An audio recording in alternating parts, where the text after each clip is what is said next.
और यहाँ किंगडम में एक केव के अंदर किंग और उसके सोल्जर्स पहुंचे। उन्हें वहाँ ऐसा कुछ दिखा जिसे देख उनके पैरों के नीचे से जमीन ही निकल गई। तभी कुछ सोल्जर्स पर आग की बारिश हुई। ये ड्रैगन थी जो सभी सोल्जर्स पर हमला कर रही थी। उसने बचे हुए सोल्जर्स को अपनी लंबी चौड़ी पूंछ से उठाकर दूर फेंक दिया। उसके बाद तो किंग के पास कोई चारा ही नहीं बचा। वो अपनी जान बचाने के लिए उस ड्रैगन के सामने अपने घुटनों पर आ गया। यहाँ से कहानी कई सेंचुरीज आगे जाती है, जहाँ नॉर्थ में फ्लोरिया और एलोडी दो बहनें लकड़ियों को चुनकर छोटे छोटे हिस्सों में बांट रही थी। ये दोनों वहाँ के लोकल लॉर्ड की बेटियां हैं। उनके हाथ जो भी आ रहा था वो उसे टुकड़े कर दे रही थी ताकि आग जलाकर अपने लोगों की मदद कर सके। बहुत ज्यादा ठंड पड़ने की वजह से लोग भूख और बीमारियों से जूझ रहे थे। इससे हर दिन कोई न कोई वो टाउन छोड़कर जा रहा था। ऐसा ही चलता रहा तो उनका टाउन बहुत जल्द वीराना हो जाएगा। एलोडी और फ्लोरिया ने देखा कि उनकी टाउन की तरफ एक कैरेज आ रहा है। ये उनके लिए बहुत नई बात थी क्योंकि सालों से उनके टाउन में बाहर से कोई नहीं आया। वो भागते हुए अपने घर पहुँचे, जहाँ उनके फादर लॉर्ड बेफर्ड और स्टेप मदर लेडी बेफर्ड एक नन से बात कर रहे थे। वो नन जाने से पहले लॉर्ड बेफर्ड को एक लेटर दे देती है। उसके जाने के बाद लॉर्ड बेफर्ड ने बताया कि एलोडी के लिए रिश्ता आया है और यह के प्रिंस का। वो लोग चाहते हैं कि एलोडी उनके प्रिंस की वाइफ बने। एलोडी पहले तो इस रिश्ते से इनकार कर देती है, पर लॉर्ड बेफर्ड ने उसे बताया कि वो लोग रिश्ते के साथ साथ उन्हें इतना खजाना और वेल्थ ऑफर कर रहे हैं जिससे पाकर उनके टाउन के लोग सालों तक बिना कोई चिंता के अच्छे से जिंदगी गुजार पाएंगे। ये सुनकर एलोडी अपने लोगों के लिए हाँ कर देती है। अगले दिन पूरी फैमिली शिप से ओरिया के लिए निकल गई। ओरिया के नजदीक पहुँचने पर वो एक गहरे कोहरे से गुजरे। उन्हें वहाँ कुछ डरावने फिगर्स भी नजर आए, पर ये तो दो ड्रैगन्स के स्टैचूज थे। और ये पहुंचकर वो वहाँ की खूबसूरती देखकर चौंक गए। आलीशान पैलेस, हंसता खेलता किंगडम देख के उनकी आंखें खुली की खुली रह गयी। सर्वेंट्स अभी के लिए उन्हें उनके रूम्स में ले जाते हैं और उन्हें इन्फॉर्म करते हैं कि अगले दिन उनकी मुलाकात रॉयल फैमिली से होगी। एलोडी रूम में पहुंचकर बैल्कनी में जाती है पूरे पैलेस का नजारा लेने। सामने वाली बैल्कनी में उसे एक लड़की दिखी जो कि उसकी ही एज की थी। तभी एक मेड आकर उसे अंदर ले जाती है। उसी रात एलोडी को सोने में परेशानी हो रही थी। नई जगह थी, उसे नींद नहीं आ रही थी। वो वक्त गुजारने के लिए ड्राइंग करती है। ताज़ी हवा लेने के लिए वो बैल्कनी में फिर से गई। एलोडी नोटिस करती है कि सामने वाले रूम में बहुत अंधेरा है। वो लड़की भी कहीं नजर नहीं आ रही थी। तभी उसकी नजर दूर पहाड़ियों में गई जहाँ पर आग जल रही थी। मतलब आधी रात को कोई तो था जो पहाड़ियों में कुछ कर रहा था। अगली सुबह एलोडी और उसकी फैमिली रॉयल्स से मिलते हैं। क्वीन इजाबेल एलोडी को प्रिंस हेनरी के साथ कुछ वक्त अकेले में बिताने बाहर भेजती है ताकि वो दोनों एक दूसरे को अच्छे से जान सके, दोनों में थोड़ी अंडरस्टैंडिंग बढ़े। आफ्टर ऑल उन्हें ही तो एक साथ रहना है। शुरुआत में थोड़ी बहुत ऑकवर्डनेस तो थी दोनों में, पर जैसे जैसे दोनों की बातें आगे बढ़ रही थी वो एक दूसरे को समझ रहे थे। प्रिंस हेनरी एलोडी की तारीफ के फूल बांधता है उसकी आर्टिस्टिक स्किल्स के लिए, और यहाँ एलोडी पिघल गई क्योंकि किस लड़की को कॉम्प्लीमेंट्स पसंद नहीं है, स्पेशली अगर वो कॉम्प्लीमेंट्स चार्मिंग प्रिंस से हो। इसके बाद एलोडी पिछली रात के बारे में हेनरी से पूछती है कि इतनी रात को माउंटेन्स में क्या हो रहा था। हेनरी उसे बताता है कि वो 3 सेरेमनीज में से एक सेरेमनी थी जो उनके एंसेस्टर्स के ऑनर में की जाती है। इनफैक्ट अगली सेरेमनी उनके शादी वाले दिन ही है। इधर पैलेस में लॉर्ड बेफर्ड और क्वीन इजाबेल में कुछ डिस्कशन होता है। मीटिंग के बाद इजाबेल पैर पटकते हुए वहाँ से चली गई। लगता है इजाबेल शादी से पहले ही एलोडी की सास बन गई है। लेडी बेफर्ड ने इजाबेल को गुस्से से जाते हुए देखा। उसने अपने हस्बैंड से वजह पूछी, पर लॉर्ड बेफर्ड ने उसे डांट कर चुप करा दिया। Why sometimes these husbands are so rude? I don't understand. एक माँ होने के नाते लेडी बेफर्ड इजाबेल के पास जाती है उसे बात करने के लिए, लेकिन लगता है हमारी महारानी को ये पसंद नहीं आया। लेडी बेफर्ड क्वीन से कहती है कि अब वो रिश्तेदार बन रहे हैं तो उन्हें अपना बॉन्ड मजबूत करना चाहिए। इस पर इजाबेल का कहना था कि ये सिर्फ वक्त की नजाकत और जरूरत है, उन्हें सिर्फ प्रिंसेस चाहिए और बेफर्ड के लोगों को पैसा। इसके बाद वो लेडी बेफर्ड को इंसल्ट कर देती है कि उसे अपनी औकात नहीं भूलनी चाहिए कि वो एक रस्सी बनाने वाली की बेटी है। इजाबेल एलोडी का नाम भी गलत ले रही थी। लेडी बेफर्ड के ठीक करवाने पर भी उसे कोई फर्क नहीं पड़ा। वो वहाँ से चली गई। रात में परेशान लेडी बेफर्ड एलोडी के पास गई और उसे बताया कि यहाँ कुछ तो गड़बड़ है, उन्हें यह शादी कैंसिल कर देनी चाहिए। पर बात बीच में ही रुक गई जब लॉर्ड बेफर्ड आए और सबको सोने के लिए कहा। अगले दिन कई सारी मेड्स एलोडी को तैयार करती है, उसे सजाती है, संवारती है। वेडिंग ड्रेस में एलोडी बेहद खूबसूरत लग रही थी। एलोडी और हेनरी रिंग्स एक्सचेंज करते हैं, एक दूसरे को किस करते हैं और शादी संपन्न हुई। उसके बाद एलोडी को उसका खुद का क्राउन दिया गया। अब वो रॉयल फैमिली का हिस्सा थी। ही एलोडी ने अपनी फैमिली को गले लगाकर गुड बाय कहा और हेनरी के साथ कैरेज में बैठकर चली गई और ये फेरी टेल यही खत्म हुई। अरे वीडियो बाकी है, अभी तो मूवी शुरू हुई है। कैरेज पहाड़ों की ओर जा रहा था। हेनरी एलोडी को समझाता है कि वो एंट्रेंस सेरेमनी अटेंड करने जा रहे हैं जो पहाड़ों में होने वाली है। वो पत्थर की सीढ़ियों से होते हुए पहाड़ी की चोटी पर पहुंचे। एलोडी तो हैरान ही हो गई जब उसने सभी लोगों को क्रीपी गोल्डन मास्क में देखा। वो सभी एलोडी को बड़ी गौर से देख रहे थे। लग रहा था जैसे पूरा पैलेस ही यहाँ उठ के आ गया हो। बताने वाली बात तो ये थी कि इजाबेल वहाँ नन बन के खड़ी थी, ये वाली नहीं, ये वाली। इजाबेल ने एलोडी को एक कॉइन दिया, ये कहते हुए कि वो इससे किंगडम को प्रोटेक्ट करेगी। इसके बाद सभी लोग अंदर चले गए जहां इजाबेल एलोडी को कहानी सुनाती है। बात उस वक्त ये है जब ये किंगडम स्टैब्लिश नहीं हुआ था। किंग और उसके लोग पहली बार इस आइलैंड पर आए थे, लेकिन यहाँ ऑलरेडी एक ड्रैगन का कब्जा था। वो ड्रैगन किंगडम को बसता हुआ देख आए दिन किंगडम के कई लोगों को मारने लगी। इसलिए किंग ने अपने सोल्जर्स को इकट्ठा किया और उस ड्रैगन के शिकार के लिए निकल गए। पर ड्रैगन होशियार थी, उसने सभी सोल्जर्स को बड़ी आसानी से मार दिया सिवाय किंग के। और किंग ने अपने किंगडम को बचाने के लिए ड्रैगन से अपनी 3 बेटियों की सैक्रिफाइस का सौदा किया। ड्रैगन को किंग की 3 बेटियां मिली, जिसके बाद उसने ओरिया के लोगों को कभी परेशान नहीं किया। ये सब सुनते हुए एलोडी नोटिस करती है कि वहाँ खड़े सभी लोग उसे बड़ी क्रीपी तरीके से घूर रहे थे, which is weird। उसके बाद वो एक डेंजरस बीच से आगे बढ़े। नीचे बहुत गहरी खाई थी। इजाबेल बताती है कि किंग ने अपने लोगों के लिए कितना बड़ा सेक्रीफाइस किया था और हर जनरेशन से वो इसी तरह सेलिब्रेट करते आए हैं। वो एक चाकू से एलोडी और हेनरी के हाथ पर कट लगाती है और दोनों के हाथ आपस में जोड़कर उस पर एक रेड कपड़ा डालती है। अब एलोडी के अंदर भी रॉयल ब्लड था। She is officially royal blood now. Elodie ने उस कॉइन को उस खाई के अंदर फेंक दिया, ये सोचकर कि चलो रिचुअल्स खत्म तो हुए। उसके बाद हेनरी एलोडी को गोद में उठाकर पैलेस की तरफ बढ़ता है। एटलीस्ट एलोडी और ऑडियंस को तो ऐसा ही लग रहा था। पर आधे ब्रिज क्रॉस करने के बाद हेनरी अचानक रुक गया और एलोडी को सॉरी कहकर खाई में नीचे फेंक दिया।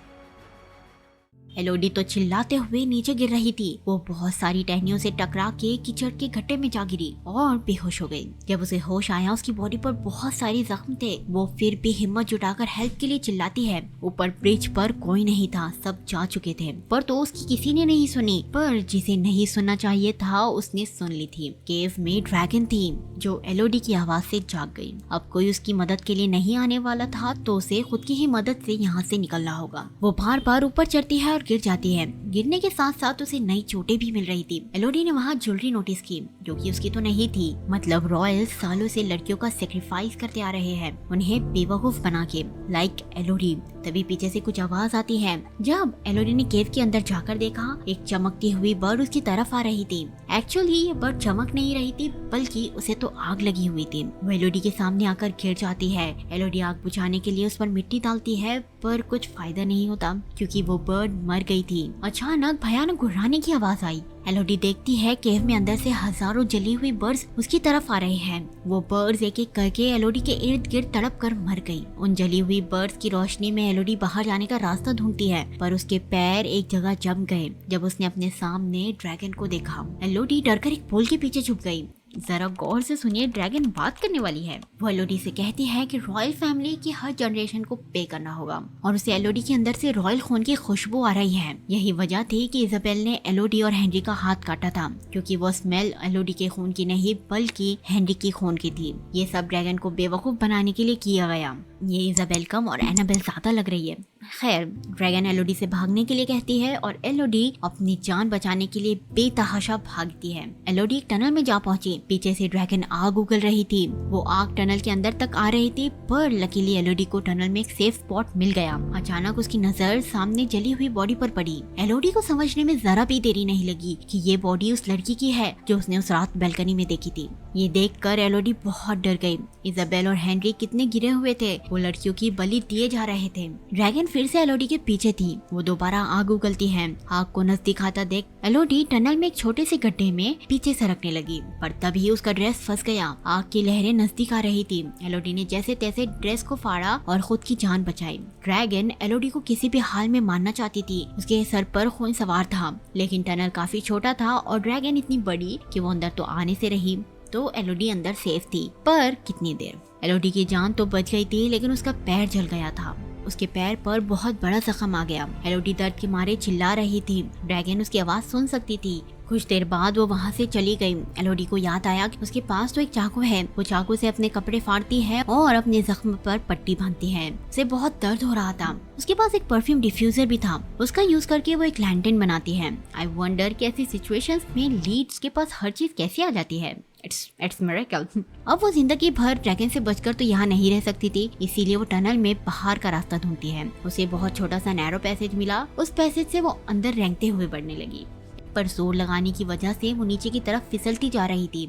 एलोडी फिसल कर नीचे गिर पड़ी और बेहोश हो गई। एलोडी इतनी आसानी से हार मानने वाली नहीं थी। वो दीवार के सहारे आगे बढ़ती है। उसे दूर लाइट चमकती नजर आई। बहुत दर्द होने के बावजूद वो बड़ी मुश्किल से लाइट के नजदीक पहुंची। लाइट की तरफ बढ़ते हुए वो खाई में गिरते गिरते बची। एलोडी अपनी वेडिंग रिंग निकालकर खाई में फेंकती है, उसकी गहराई नापने। वो 2 कदम पीछे हुई और भागते हुए खाई के उस पार छलांग लगा दी। सामने वाली क्लिफ बहुत फिसलन वाली थी। एलोडी फिसलते हुए नीचे गिर रही थी। वो तो अच्छा हुआ कि वो चाकू की मदद से ऊपर चढ़ती है। फाइनली वो ऊपर चढ़ गई। वो लाइट्स जो चमक रही थी वो क्यूट ग्लोइंग वर्म से आ रही थी। एलोडी ने अपनी पफी आस्तीन फाड़ी और उसके अंदर वर्म्स को जमा कर लिया और उसे नेचुरल लैंटर्न बनाया। उसे आगे एक पॉन्ड भी नजर आया। वो खुश हो गई और पानी पीने लगी, पर वो पानी बहुत वियर्ड टेस्ट कर रहा था, पीने के लायक बिल्कुल नहीं। आगे केव की सीलिंग पर ड्रिपिंग आइस थी, उनमें से बूंद बूंद पानी टपक रहा था। एलोडी ऊपर मुंह करके पानी पीने की कोशिश करती है। अचानक बूंद बूंद टपकने वाली बर्फ तेजी से पिघलने लगी। एलोडी के चेहरे पर लाल रोशनी आ रही थी। उसने आँख खोल के देखा, ये ड्रैगन की आग की लहरें थी, जिससे एलोडी बाल बाल बची। वो फौरन एक छोटी सी टनल में पहुंची। पता नहीं एलोडी को सही टाइम पर इतनी सारी टनल्स कैसे मिल रही है। ड्रैगन इतनी छोटी टनल के अंदर नहीं आ सकती थी। एलोडी ने अंदर देखा, वहाँ उसे एक मैसेज मिला, that you are safe, she can not reach. ये किसी वी नाम की लड़की ने लिखा होगा। जब एलोडी ने आसपास देखा वो बहुत शॉक हो गई, क्योंकि वहाँ बहुत सारी लड़कियों की ड्रेसेस थी और दूसरी दीवार पर कई सारे नाम। वी भी था जो विक्टोरिया नाम की लड़की का था। एलोडी ये देखकर उन लड़कियों के लिए बहुत दुखी होती है। एलोडी बहुत थक चुकी थी। वो वही लैंटर्न को गले लगाकर लेट गई। थोड़ी देर बाद उसे वो सब लड़कियों के विजन्स आ रहे थे। वो सब बहुत दर्द में थी, रो रही थी। विक्टोरिया कहती है ये सब झूठ है, दिस इज अ लाई। और उतने में ही एलोडी की आँख खुल गई। तभी एलोडी ने देखा कि उसके पैर के जख्म पर पूरे वर्म्स चिपके हुए हैं। वो जल्दी जल्दी उन्हें अलग करती है, पर वो हैरान हो गई ये देखकर कि ये वर्म्स तो उसके पैर के जख्म को ठीक कर रहे थे। उनके अंदर वो एक स्टिंग की चीज निकल रही थी, जिससे उसके जख्म ठीक हो रहे थे। वो वर्म्स को अपने दूसरे जख्मों पर भी रखती है और उन्हें गलत समझने के लिए उनसे माफी मांगती है। थोड़ा ठीक लगने पर उसने पूरे टनल की अच्छे से तलाशी ली और वहाँ उसे एक मैप मिला।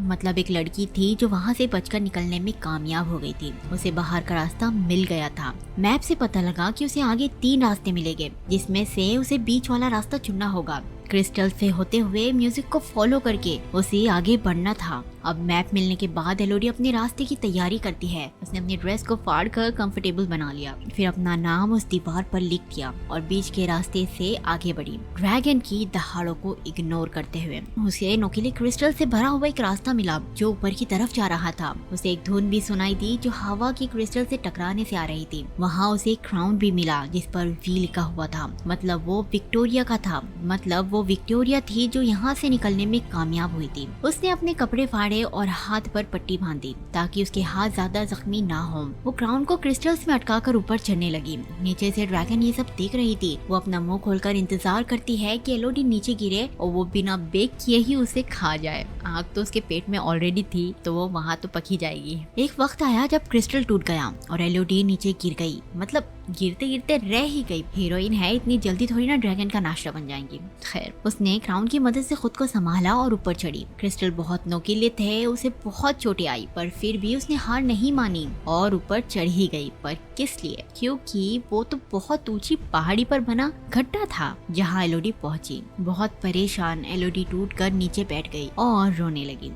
तभी उसे घोड़ों के पैरों की आवाज आई। बहुत दूर कुछ लोग घोड़े पर सवार जा रहे थे। एलोडी उन्हें बहुत चिल्लाती है, पर कोई फायदा नहीं क्योंकि आवाज वहाँ तक नहीं पहुँच रही थी। तभी ड्रैगन भी बाहर से उड़ती आई और उस पर हमला करने लगी। एलोडी डरकर पीछे हट गई। तभी दीवार पर उसे एक और मैसेज दिखा, you are not safe here V, और साथ ही एक डेड बॉडी भी। इसका मतलब ये था कि विक्टोरिया वहाँ पड़ी पड़ी ही मर गई, वो बाहर नहीं जा पाई। ड्रैगन अब तैयार थी एलोडी पर अपनी आग बरसाने के लिए। वो ऐसा करने ही वाली थी कि तभी उसे किसी की आवाज आई जो एलोडी को पुकार रहा था। ये लॉर्ड बेफर्ड थे जो अपने 2 सोल्जर्स को लेकर आए थे एलोडी की तलाश में। वो रस्सी की मदद से नीचे उतरे और एलोडी को ढूंढने लगे। उनकी आवाज का पीछा करते हुए एलोडी भी वापस आ रही थी। तभी उसे एक बहुत बड़ी शॉकिंग चीज दिखी और साथ ही विक्टोरिया की कही बात याद आई। ये सब झूठ है। दरअसल वहाँ 3 ड्रैगन के बच्चों की बॉडीज पड़ी हुई थी, तो इजाबेल की बताई हुई कहानी भी झूठी थी। ड्रैगन हमेशा से ऐसी नहीं थी, बल्कि वो किंग था जिसने ड्रैगन पर हमला किया और उसके बच्चों को मार दिया, जिस पर ड्रैगन ने बदला लेने के लिए उन पर हमला किया। जैसे कि हमने मूवी के स्टार्टिंग में देखा, उसने सोल्जर्स को मार दिया, लेकिन जब किंग की बारी आई उसने किंग से कहा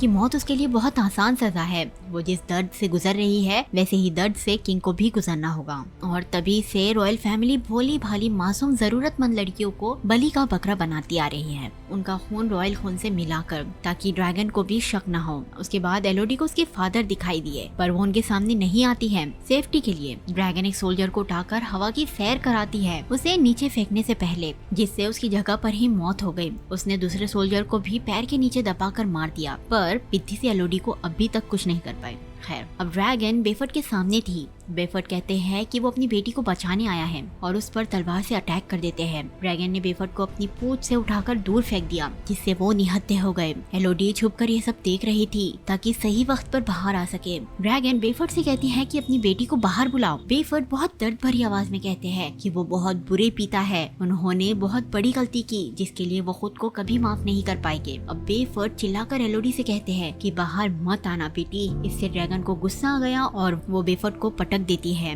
और उनके हाथ में नाखून घुसा देती है। एलोडी खुद को रोक नहीं पाई और रो दी, लेकिन बाहर नहीं आई। खैर, ड्रैगन आवाज सुनकर उसे ढूंढने लगी। लकीली एक तीसरा सोल्जर भी था जो उसी वक्त आवाज कर देता है। Movie plot, everything in this movie चाहता है कि एलोडी बच जाए। एनीवेज, ड्रैगन उसके पीछे चली जाती है एलोडी समझकर। ड्रैगन के जाने के बाद एलोडी अपने पिता के पास आई और उन्हें लास्ट गुड बाय कहा। फिर उनकी छोड़ी हुई रस्सी पकड़कर ऊपर चढ़ने लगी। इधर ड्रैगन को सोल्जर मिल गया था, वो उसे क्रश करके मार देती है। उसके बाद वो फिर से एलोडी के पीछे निकल गई। इधर एलोडी जल्दी जल्दी ऊपर चढ़ गई। टाइम रहते वो वहाँ से निकल गई और ड्रैगन की आग से बची। लेकिन ड्रैगन उसे इतनी जल्दी कहाँ छोड़ने वाली थी। वो एलोडी का पीछा करती है। एलोडी ने अपने फादर का हॉर्स ले लिया और वहाँ से भागने लगी। वो भागते हुए हॉर्स से कूद गई और पत्थरों में छुप गई। तो ड्रैगन को लगा कि एलोडी अभी भी हॉर्स पर ही है, जिससे वो ट्रिक हो गई और अपनी आग हॉर्स पर बरसा दी। बेचारा हॉर्स बिना वजह ही मारा गया। RIP। ड्रैगन गुस्से में पूरे बादलों में आग लगा देती है। मौसम अचानक भयानक हो गया। ड्रैगन पैलेस के लोगों को बताना चाहती थी कि डील इज कैंसल्ड। पैलेस में इजाबेल ये सब देख रही थी। उसने फौरन अपने सोल्जर्स को लेडी बेफर्ड और फ्लोरिया के पीछे भेजा। सोल्जर्स फ्लोरिया को उठाकर ले जाते हैं। लेडी बेफर्ड उनका सामना करने आगे बढ़ी तो उन्होंने उन्हें चाकू घोंप दिया। इधर जब आग थोड़ी शांत हुई, एलोडी वहाँ से भागती है। रास्ते में उसे जख्मी लेडी बेफर्ड मिली जो उसे फ्लोरिया के बारे में बताती है। एलोडी उनका हॉर्स लेकर फ्लोरिया को बचाने निकल पड़ी। एलोडी ने लेडी बेफर्ड से प्रॉमिस किया कि वो फ्लोरिया को किसी भी हाल में वापस अपने साथ लेकर ही लौटेगी। और इधर इजाबेल फ्लोरिया को लेकर माउंटेन पर पहुंच गई। हेनरी इस बार ऐसा करने से मना कर रहा था कि वो एक बच्ची के साथ जाती नहीं कर सकता, जिस पर इजाबेल खुद का हाथ काट कर फ्लोरिया के खून से मिक्स करती है और उसे जबरदस्ती नीचे ड्रैगन के पास फेंक देती है। एलोडी भागते हुए माउंटेन पर पहुंची, पर जब तक सब जा चुके थे। बेहोश फ्लोरिया को भी ड्रैगन ने पकड़ ली थी, पर वो उसे नहीं मारती क्योंकि वो उसे चारे की तरह इस्तेमाल करना चाहती थी। वाह, ड्रैगन के पास भी क्या दिमाग है। अपनी बहन के लिए परेशान एलोडी रस्सी की मदद से नीचे उतरती है।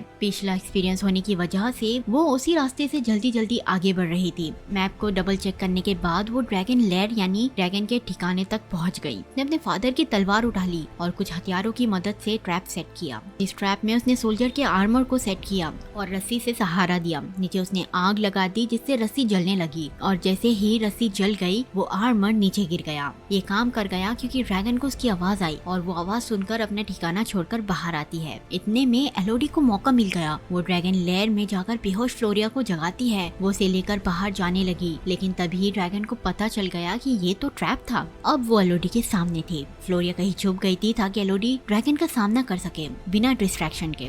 वो सामने तलवार लेकर खड़ी थी। एलोडी ड्रैगन को समझाने की कोशिश करती है उन सबको इजाबेल ने धोखा दिया है, पर ड्रैगन उसकी एक नहीं सुनती। एलोडी क्लिफ के एज एज पर थी। ड्रैगन अपने मुंह से आग उगलती है, तभी एलोडी ने उसके मुंह में तलवार घुसा दी। इस चक्कर में वो खुद भी जख्मी होकर पानी में गिर गई। जब तक ड्रैगन तलवार मुंह से निकाल रही थी, तब तक एलोडी भी पानी में किनारे पर पहुंच गई। फ्लोरिया उसकी तरफ दूसरी तलवार फेंकती है जो उसके पास पता नहीं कहां से आ गई थी, पर एलोडी उस तक पहुंची उससे पहले ही ड्रैगन ने एलोडी को पकड़ ली और अपने पंजे में दबोच ली। वो नाखून को एलोडी के दिल में घुसाने ही वाली थी, पर उससे पहले ही एलोडी ने अपने पास के खंजर को ड्रैगन की आंख में घुसा दिया। एलोडी के बाद उसके ड्रेस ही मेन लीड में है। या फॉर श्योर, जो भी उसे चाहिए उसकी ड्रेस में मौजूद होता है पहले से। ड्रैगन उसे दूर फेंक देती है। एलोडी हिम्मत से उठी और तलवार से ड्रैगन पर हमला करने आगे बढ़ती है। ड्रैगन को एक आग से देखने में प्रॉब्लम हो रही थी, इसीलिए एलोडी ने आसानी से उसके चेस्ट में तलवार घुसा दी। लेकिन ड्रैगन ठहरी मोटी चमड़ी की, तो उस पर तलवार का ज्यादा असर नहीं हुआ। ड्रैगन उसे हाथ में उठा लेती है। एलोडी ने इस बार तलवार ड्रैगन के हाथ में घुसा दिया, जिससे ड्रैगन तड़प कर एलोडी को दूर फेंक देती है। तभी एलोडी की नजर एक कर्व स्ट्रक्चर पर गई, जिसमें हवा टकरा कर वापिस पलट रही थी। ये देख उसे एक नया आइडिया आया।